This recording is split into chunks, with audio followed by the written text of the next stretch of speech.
আপনি কি জানেন, যদি একটি নির্দিষ্ট সময়ে একটি নির্দিষ্ট কাজ সম্পাদন করতে আপনি পারেন, তাহলে ওই নির্দিষ্ট কাজের নানা ধাপে আপনার দক্ষতা অনেক গুণ বৃদ্ধি পাবে, আপনার জীবনকে সফল করবে। কিন্তু আপনি তো তা স্থির করতে পারতেছেন না। তার একমাত্র কারণ আপনার মস্তিষ্ক, আপনার মনোযোগ। আজকের পৃথিবীতে কেন এত অস্থিরতা যে আমরা সব কিছুই করি আবার কিছুই করি না? মনোযোগ শব্দটি ধীরে ধীরে দুর্লভ বস্তুতে পরিণত হচ্ছে। কোনো কারণ ছাড়াই আমরা হর হামেশা উত্তেজিত হই। যখন সময় আসে লক্ষ্য স্থির করে নিজের কাজের দিকে মনোযোগ দেওয়ার, তখন আমরা তা না করে অদ্ভুত বিভ্রান্তিতে ভুগি এবং অন্য অপ্রয়োজনীয় কাজে ব্যস্ত হয়ে পড়ি।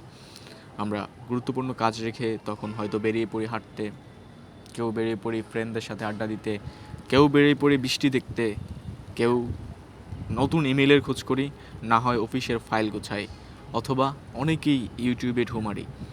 গত রাতের ফেসবুকে পোস্ট করা ছবিটির নোটিফিকেশন বারবার চেক করি। এগুলো নিয়েই আমরা মেতে থাকি। আপনিও কি একই বিভ্রান্তিতে ভুগছেন?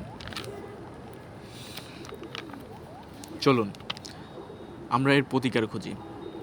ধরুন আপনি আপনার অতীতের একটি ঘটনা লেখার চেষ্টা করতেছেন বা লেখেন, যেখানে আপনি চেয়েও একটি কাজ করা থেকে নিজেকে বিরত রাখতে পারেননি, বা এমন একটি কাজ যা করে আপনি সারাদিন থাকতে পারেন না সেটাও লেখেন। দেখবেন আপনার মস্তিষ্ক মস্তিষ্কের ইনসাইডে ডোপামিন নিউরোট্রান্সমিটার ব্যাহত হয়েছে।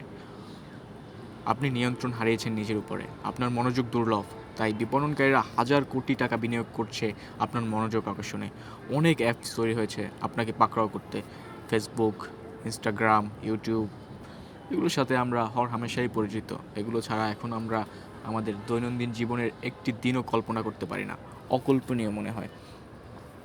আপনাদের কাছে ধরে রাখতে পারবে ওরা, যত আপনাদের কাছে এই অ্যাপসগুলো ওরা ধরে রাখতে পারবে, তত ওরা টাকা গুনবে বিজ্ঞাপনের মাধ্যমে।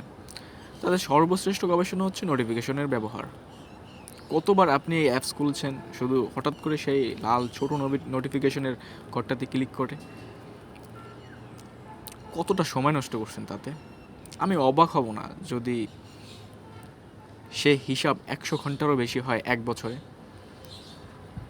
ধন্যবাদ সেই অ্যালগোরিদমের আবেদনকে, যে এত আকর্ষণীয়ভাবে আমাদের সময়গুলোকে স্বীকার করে নিচ্ছে। ফেসবুকের নিউজ ফিডে গিয়ে যে কোনো একটি বিষয়ে ভিডিও দেখুন, পরের দিন দেখবেন ঠিক একই বিষয় আপনার কাছে কম হলেও একশোটা ভিডিওর রেকমেন্ডেশন আসবে। স্বাভাবিকভাবে আপনি আকর্ষিত হবেন একের পর এক ভিডিওতে। এই আধুনিক অ্যালগোরিদমের কারিশমাই একদমই আলাদা। এর সুবিধা ও অসুবিধা দুইই আছে। সুবিধা হলো আপনার পছন্দ মতো কন্টেন্টগুলো একের পর এক আসতেই থাকবে, আপনার ভালো লাগতে থাকবে, আপনি দেখতে থাকবেন। আর অসুবিধা হচ্ছে আপনি একটা বিষয়ে আটকে যাবেন, মনে হবে এটা শেষ হবার নয়, ভিডিওগুলো চলতে থাকবে। যদি একটু গভীরে ভাবি তাহলে বোঝা যাবে যে আমরা ইন্টারনেট ব্যবহার করছি আমাদের প্রিয়জনের সাথে যোগাযোগ করার জন্য না। ইন্টারনেট ব্যবহার করছি, ইন্টারনেট আমাদের ব্যবহার করছে। এভাবেই মনোযোগ, আবেগ সব কিছুতে ব্যাহত হচ্ছে। আমাদের এই মস্তিষ্ক, মগজ চলে যাচ্ছে অন্যের হাতে। ফলাফলে আমরা অস্থির ও আমাদের উৎপাদন ক্ষমতা হ্রাস হচ্ছে। আমরা সোশ্যাল মিডিয়ার নোটিফিকেশনে একটি বড় উদাহরণ হতে পারে। যখন আপনি একটি নোটিফিকেশন দেখেন তখন আপনার প্রত্যাশা কোনো আশানুরূপ ফলের জন্য, এবং এই প্রত্যাশা আপনার ডোপামিন নিষ্কৃত হয় মস্তিষ্কে। এভাবেই আপনার মনোযোগ অধ্যবসায়কে নিয়ন্ত্রণ করে যাচ্ছে দিনের পর দিন এই অ্যাপসগুলো। তাই আমি মনে করি সোশ্যাল মিডিয়া বিশাল একটি উদাহরণ নিজের মস্তিষ্ককে আর একজনের অধীনে চলে যাওয়া। যখনই আপনি ফেসবুকে আপনার পোস্টের উপরে কোনো নোটিফিকেশন দেখছেন তখনই আপনি অস্থির উত্তেজনায় ভুগছেন। বা এমন হয় অনেক সময় যে একটি পোস্ট দিয়ে আপনি কাজে বাইরে গেছেন কিন্তু মনে ঘুরপাক খাচ্ছে যে ওই পোস্টটা নিয়ে কী মন্তব্য পড়ছে, কয়টা লাইক পড়েছে, কয়টা কমেন্ট পড়ছে, কেউ বিরূপ মন্তব্য করছে কিনা তাও ভাবছেন। সেই সময় ওই উত্তেজনায় বোধ হয়ে আপনি কোথাও ইন্টারনেটের সুবিধা পেলেই ঝাঁপিয়ে পড়ছেন মোবাইলের ফেসবুকের নোটিফিকেশন দেখতে।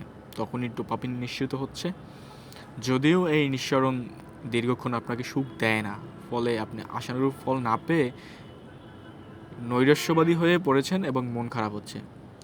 একটা কথা সবসময় মনে রাখবেন, আমাদের মস্তিষ্কের মধ্যে যে ডোপামিন হরমোন বা কেমিক্যালটা রিলিজ হয়, সেই ডোপামিন কেমিক্যাল বা হরমোন আপনাকে কখনোই বিনোদন বা আনন্দ দেবে না। যখন আপনি মেইল অনুসন্ধান করছেন, আপনি আশা করছেন আপনার কোনো বন্ধুবান্ধব বা গুরুত্বপূর্ণ কেউ আপনাকে মেইল করছেন। যখন ফেসবুকে ভিডিও দেখতেছেন একের পর এক, আপনি চাচ্ছেন যে এরকম ভিডিও আরও আসুক। তো অনেক হলো সামাজিক যোগাযোগ মাধ্যম ইউটিউব, ফেসবুক, ভাইবার, টুইটার, লিঙ্কডইন নিয়ে কথা বলা। এবার চলেন, আপনাদের কি মনে হয় যে খাবারও আমাদের মস্তিষ্ককে নিয়ন্ত্রণ করে? এরকম কি মনে হয়েছে কখনো? চলুন এই খাবারের আসক্তি সম্পর্কে জানি। আমাদের আবেগ, আগ্রহ, আসক্তির সবচেয়ে বড় উদাহরণ হতে পারে এই খাবারের প্রতি আসক্ত। আমাদের ক্ষুধা নিবারণের জন্য প্রধান উপাদান এই খাবার গ্রহণ, যা আমাদের কাজে শক্তি যোগায়। যে খাদ্যটি আমাদের পরম উপদেয় ও স্বাদে সেরা এবং আরাম দেয়, সুখকর অনুভূতি দেয়, সেটা সবসময় চিনির উপস্থিতি বিদ্যমান। এটা কি খেয়াল করেছেন? তো এই বিষয়ে professor Susanne Klaus, German Institute of Human Nutrition এর বায়োলজিস্ট বলেছেন, মিষ্টি খাবারের প্রতি আমাদের আকর্ষণ চিরাচরিত। তিনি আমাদের মস্তিষ্কে ডোপামিন নিঃসরণকে তাড়িত করে এবং আমাদের সুখানুভূতি জাগ্রত করে এবং আমাদেরকে সুখী রাখে। এবং বিভিন্ন গবেষণায় দেখা গেছে চিনি ও চর্বির সংস্পর্শে মস্তিষ্কের ইতিবাচক অনুভূতি জাগ্রত হয়। বিভিন্ন শিশু বিশেষজ্ঞরা বলে থাকেন চিনি শিশুদের জন্য নিকোটিনের সমতুল্য এবং যা হেরোইনের থেকেও ভয়ঙ্কর। ক্যামব্রিজ বিশ্ববিদ্যালয়ের মনোরোগ বিশেষজ্ঞ জিয়াউদ্দিন এই বিষয়ে বলেছেন, মস্তিষ্কের নিয়ন্ত্রণ যে শিরা উপশিরাগুলো খাবারের ইচ্ছা অনিচ্ছা নিয়ন্ত্রণ করে, তারাই আবার মস্তিষ্কের নেশার প্রতি আগ্রহ ও অতি ব্যবহার বিষয়টি নিয়ন্ত্রণ করে। এরকম এই খাবার চিনি নিয়ে অনেকেই অনেক মতামত পোষণ করে থাকেন। তো আমরা জানি যে আমাদের স্বাস্থ্যকর খাবার খাওয়া উচিত, কিন্তু আমরা মিষ্টি জাতীয় যত খাবার বা পানীয় আছে সব কিছুতে প্রয়োজনের চেয়ে অতিরিক্ত সেবন করি, কারণ আমাদের মস্তিষ্ক নিয়ন্ত্রণ করছে এই আসক্তিটা। আমরা জানি আমাদের পড়াশোনায় ব্যস্ত থাকা উচিত, কিন্তু নেটফ্লিক্সে আর একটা ওয়েব সিরিজ দেখার জন্য অভিপ্রায় বসে থাকি। আমরা জানি শরীরচর্চার সুবিধা, কিন্তু আমরা তা না করে সামাজিক যোগাযোগ মাধ্যমগুলোতে চ্যাটিংয়ে ব্যস্ত থাকি। আমি বিশ্বাস করি, বা অ্যাকর্ডিং টু মি, আমার মতে ইন্টারনেটে যত সামাজিক মাধ্যমগুলো আছে তা আমাদের দূরদর্শী মনোভাবে ও চেতনায় নেতিবাচক প্রতিক্রিয়া সৃষ্টি করেছে। ফেসবুকের প্রাক্তন ঊর্ধ্বতন কর্মকর্তা এবং একজন বিনিয়োগকারী জামাত পালিয়াপাথিহি বলেছেন, আমাদের মস্তিষ্কের শিরা উপশিরাগুলোর পরিচর্যা প্রয়োজন। দূরদর্শী মনোভাব, দীর্ঘমেয়াদী পরিকল্পনার চর্চার খাতিরেই সমস্ত সামাজিক মাধ্যমগুলো মোবাইল থেকে মুছে দেওয়া দরকার। আমাদের মাঝে খুব বড় একটা ভ্রান্ত ধারণা আছে, সেটা হচ্ছে আমরা যেটা ভাবি সাফল্য খুব তাড়াতাড়ি আসে, আর একটা জিনিস ভাবি ওজন কমাতে আর টাকা কামাতে বেশি কষ্টের প্রয়োজন হয় না। এই দুটি ভ্রান্ত ধারণা আমাদের মধ্যে কাজ করে দেখে আমাদের মস্তিষ্ক অন্যদের নিয়ন্ত্রণে চলে যায়। তো আর একটা উদাহরণ দেওয়া যাক। পৃথিবীর তৃতীয় বৃহত্তর কোম্পানি অ্যামাজন, অনেকেই তো চিনি এই অ্যামাজন কোম্পানিকে। তো এই অ্যামাজন কোম্পানি প্রতিষ্ঠিত হয় 1994-এর দিকে, কিন্তু সবথেকে মজার ব্যাপার যেটা হচ্ছে, এই প্রতিষ্ঠান প্রথম লাভের মুখ দেখেছে 2003 সালে। Can you imagine?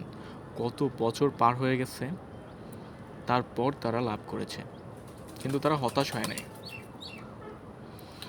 তো যে বছর তারা লাভ করলো 2003 সালে, ওই বছর তাদের মূল লভ্যাংশ ছিল $35 মিলিয়ন। তার আগের বছর এই কোম্পানি প্রায় $149 মিলিয়ন ক্ষতি সম্পূর্ণ হয়। তো মোদ্দা কথা হলো, বর্তমান সমাজ আপনার ডোপামিন ট্রান্সমিটার বা মস্তিষ্কের নিয়ন্ত্রণ হাতিয়ে নিয়ে নানা রকমের পায়তারা করছে। দুর্ভাগ্যবশত এই বিষয়গুলো কারো স্বার্থ রক্ষার জন্য তৈরি হয়নি। এটা তৈরি হয়েছে আপনার পকেট খালি করার জন্য, সত্যিকার অর্থে যদি সোজা বাংলায় বলা যায়। তো এখন আমরা এর প্রতিকার কী করতে পারি? আমাদের তো মস্তিষ্ক বিভিন্নভাবে ডিস্ট্র্যাক্ট হয়ে যাচ্ছে, আমরা চাইলেও মস্তিষ্ককে নিজের নিয়ন্ত্রণে রাখতে পারতেছি না।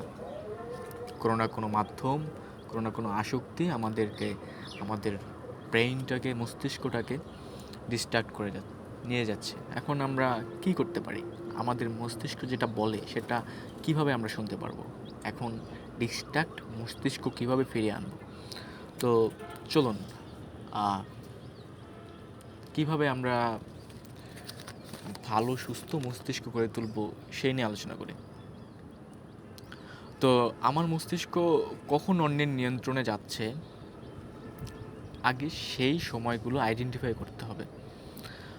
ধরুন আপনি যখন অতিরিক্ত উত্তেজনায় ভুগছেন, তখন আপনি গড়মিসি করছেন, এগিয়ে যাচ্ছেন আপনার গুরুত্বপূর্ণ কাজ, এড়িয়ে যাচ্ছেন আপনার স্বপ্নের, গুরুত্বপূর্ণ স্বপ্নের দিক থেকে আপনি পিছিয়ে যাচ্ছেন এবং এড়িয়ে যাচ্ছেন বিভিন্ন গুরুত্বপূর্ণ কাজ।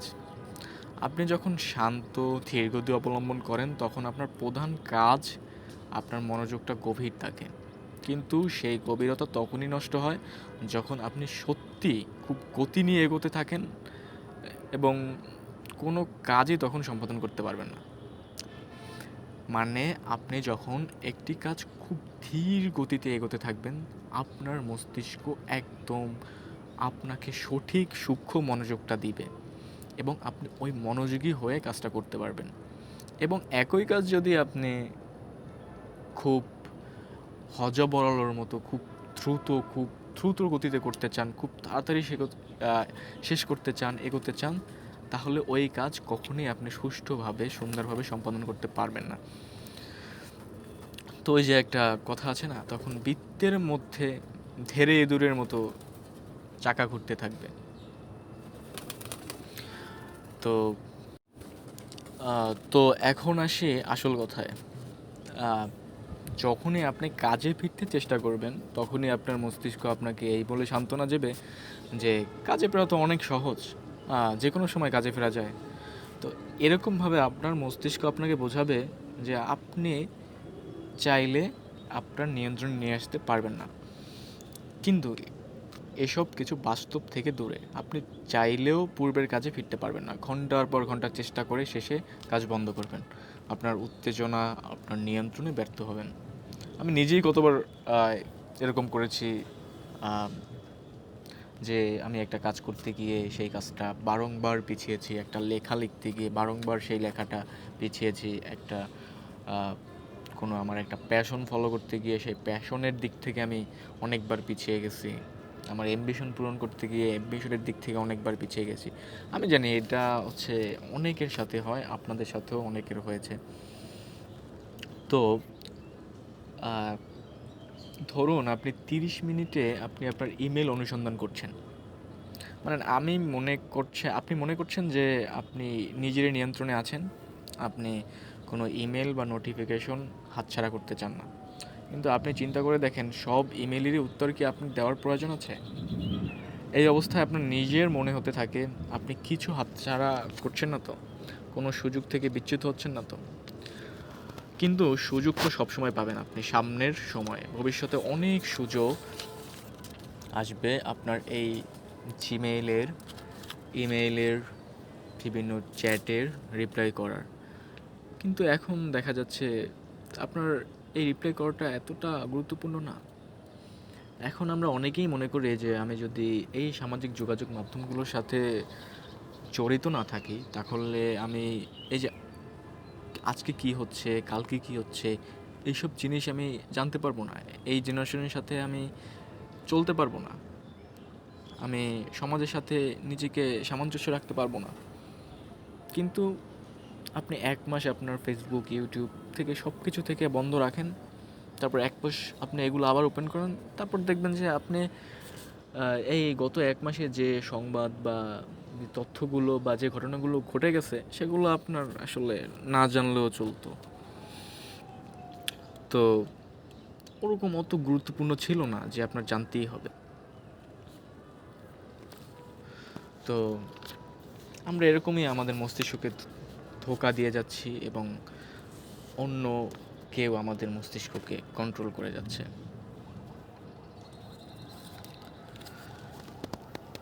তো আমরা কিছু কাজ করতে পারি, বিভিন্ন কাজে নিজেদেরকে এঙ্গেজ করতে পারি বা যেসব কাজগুলো আমাদেরকে আসক্তি সৃষ্টি করে সেই কাজগুলো থেকে আমাদেরকে বিরত থাকতে পারি। যেমন ধরুন ড্রাগ বা অ্যালকোহল সেবন থেকে অবশ্যই বিরত থাকতে হবে। আসলে মোদ্দা কথা হচ্ছে অ্যালকোহল, ব্যায়াম, ইন্টারনেট, সিনেমা, সঙ্গীত, ফোন, সোশ্যাল মিডিয়া, চিনি, ভিডিও গেমস, চিনি জাতীয় খাবার, এইসব জিনিসের প্রতি যখনই আপনার আসক্তি সৃষ্টি হবে, এই সব জিনিস ছাড়া যে কটা পয়েন্ট আমি বললাম, এই পয়েন্টগুলো, এই বস্তুগুলো ছাড়া যখনই আপনার একটা দিন আপনি শেষ করতে পারবেন না, মানে একটা দিন কল্পনা করতে পারবেন না, তার মানে বুঝতে হবে যে আপনি এই জিনিসগুলোর প্রতি আসক্ত হয়ে গেছেন এবং আপনার ব্রেন আপনি নিয়ন্ত্রণে নিতে পারছেন না এবং আপনার ব্রেন বারংবার ওই জিনিসগুলোর দিকে ধাবিত হচ্ছে। তো এখন এই জিনিসগুলো থেকে আমরা কীভাবে বেরোতে পারি, কী পদক্ষেপগুলো গ্রহণ করতে পারি? তো আমাদেরকে গভীর মননশীল হতে হবে এবং সবথেকে বড় কথা, আপনি ডায়েরি লিখতে পারেন। আপনি প্রতিদিন কী করছেন, প্রতিদিনের আপডেট আপনি ডায়েরিতে লিখে রাখতে পারেন। আপনি মেডিটেশন করতে পারেন ৪-৫ মিনিট। প্রথম দিনে যে আধা ঘন্টা মেডিটেশন করতে পারে, প্রথম দিনে ১ মিনিট থেকে শুরু করেন। ১ মিনিট বসে থাকেন, জোরে জোরে শ্বাস নেন, নিঃশ্বাস ছাড়েন, বিশ্রাম নেন, হালকা হাঁটুন এবং সবচেয়ে বড় কথা, পড়ার অভ্যাস করুন। পড়ার অভ্যাস আপনাকে এমন জায়গায় নিয়ে যাবে যে আপনার এই আপডেট জেনারেশনের সাথে যোগাযোগ রাখতে হলে ওই ফেসবুক, টুইটার, ইউটিউবের সাথে জড়িত থাকতে হবে না।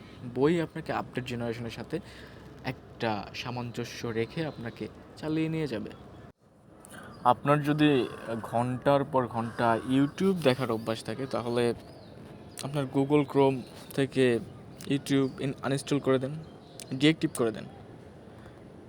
ঠিক এরকম যে অ্যাপসের প্রতি আপনি আসলে খুবই আসক্ত সেই অ্যাপসগুলো আপনি আনইনস্টল করে ফেলেন এবং সব ধরনের নোটিফিকেশন মুছে ফেলেন।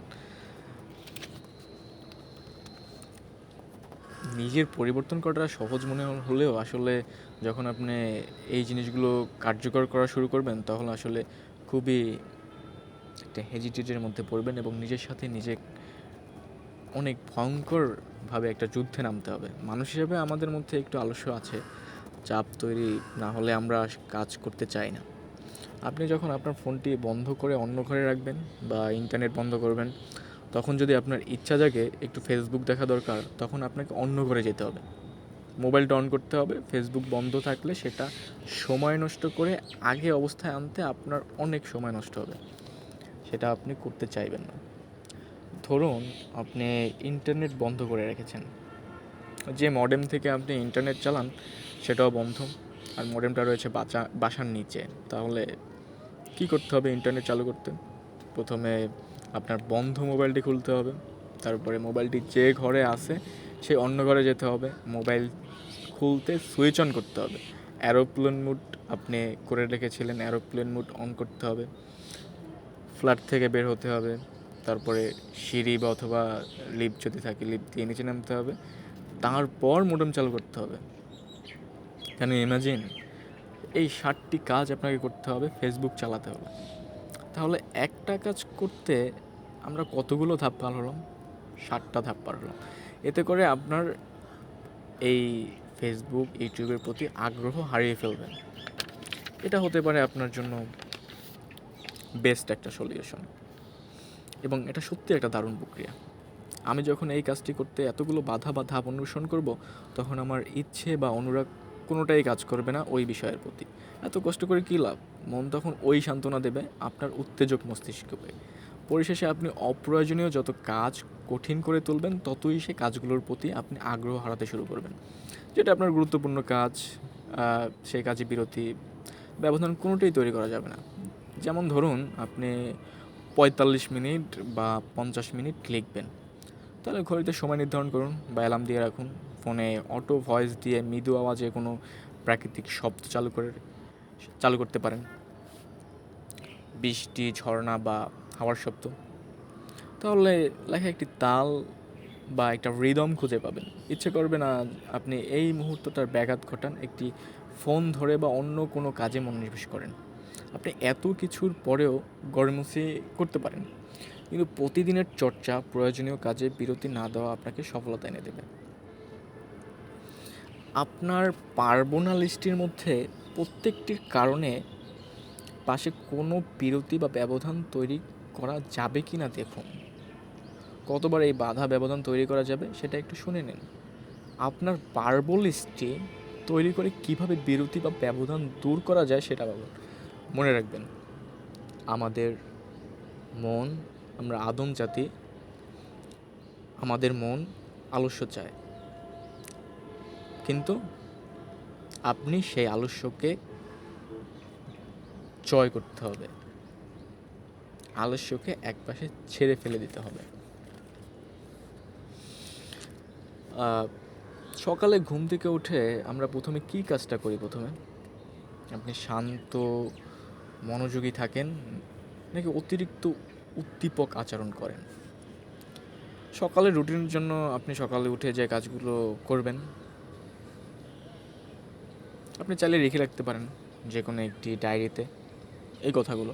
রুটিন অনুযায়ী কাজগুলোর মধ্যে আপনার মস্তিষ্কে ডোপামিন ডিটক্স তৈরি করবে।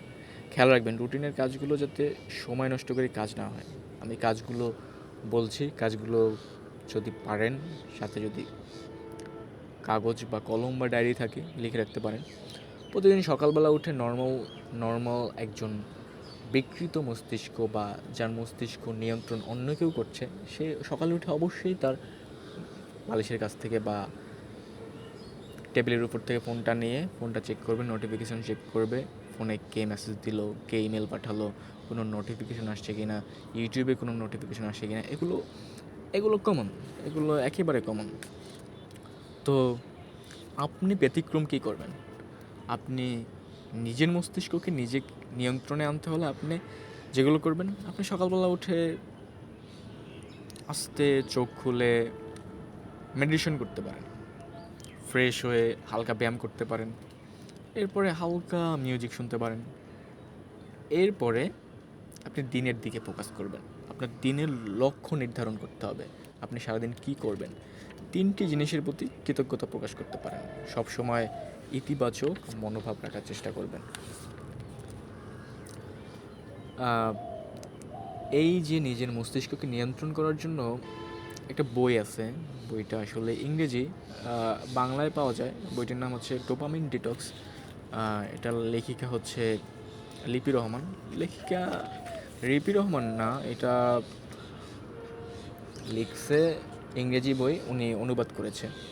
তো ওই বইতে কীভাবে আপনার মস্তিষ্কের ডোপামিন ডিটক্স রিলিজ হয় এবং সেই ডোপামিন ডিটক্স কীভাবে আপনি নিয়ন্ত্রণ করতে পারবেন এবং সেই ডোপামিন ডিটক্স কীভাবে আনন্দ এবং সুখকর পরিস্থিতি সৃষ্টি করে, সেগুলো সম্পর্কে বিস্তরভাবে আলোচনা করা আছে। যদি আপনারা কেউ সময় পান,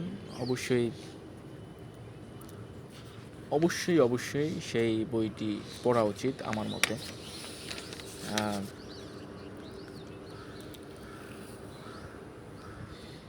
তো ধন্যবাদ সবাইকে। আপনি যে এই 24 মিনিট এত ধৈর্য ধারণ করে এই ভিডিওটা দেখছেন, তার মানে আপনার ভেতরে একটা আমূল পরিবর্তন আনার একটা দৃঢ় প্রতিজ্ঞা আপনি সৃষ্টি করেছেন। এজন্যই আপনি 25 মিনিট ধরে ভিডিওটা দেখতে পেরেছেন। অনেকেই হচ্ছে 1 মিনিট 30 সেকেন্ড সর্বোচ্চ 5 মিনিটের মধ্যে এটা থেকে বের হয়ে অন্য জায়গায় চলে গেছে। তো আপনাকে অভিনন্দন, আপনি এই ভিডিওটা এতক্ষণ পর্যন্ত দেখছেন, তার মানে আপনি পরিবর্তন হবেনই ইনশাল্লাহ। আপনার মধ্যে সেই ডেডিকেশনটা আছে যে আপনি পরিবর্তন হবেন।